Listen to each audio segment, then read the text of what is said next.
मखदूम जहाँ শেখ শরাফুদ্দিন আহমেদ হিয়া মানহেরি রহমতুল্লাহ আলাই ওনার বিখ্যাত মালফুজাত মকুল মানি গ্রন্থে একটা চমৎকার আলোচনা এনেছেন নাম ও লকব সম্পর্কে। হযরত ইরশাদ করলেন, তাফসীরের কিতাবে এসেছে যে আল্লাহ তাআলা সরকার দো আলম সৈয়দ কুল সাল্লাল্লাহু আলাইহি ওয়াসাল্লামের উম্মতকে অনেক স্থানে সে নামেই সম্বোধন করেছেন যে নাম তার গুণ বৈশিষ্ট্য দ্বারা গঠিত। মূলত এটি হচ্ছে প্রকৃত নাম। আর যে নাম তার পিতামাতা রেখেছেন দুনিয়াতে, ধরুন জাইনুদ্দিন, কামরুদ্দিন, নাজমুদ্দিন, এগুলো সকল দুনিয়াবি নাম। এমনকি মুনকার নাকির যখন সওয়াল জবাব করবেন, কবরে আগমন করে তারা মুর্দাকে তার সিফাত দ্বারা ঘটিত নামেই ডাকবেন।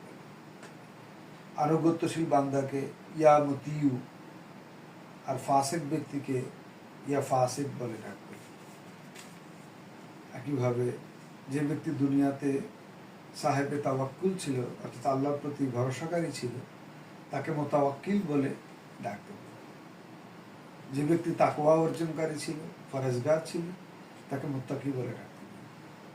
এমনভাবেই বিভিন্ন বৈশিষ্ট্যের দ্বারা ঘটিত যে নাম, সে নামেই বান্দাদেরকে ওনারা ডাকবেন। এখন মখদুমে জাহাঁ আবার বললেন, উপাধি সমূহ তো আসমান হতেই নাজিল হয়। এখানে লকব দ্বারা এটি উদ্দেশ্য যে উপাধি তার স্বভাব বা গুণ দ্বারা ঘটিত।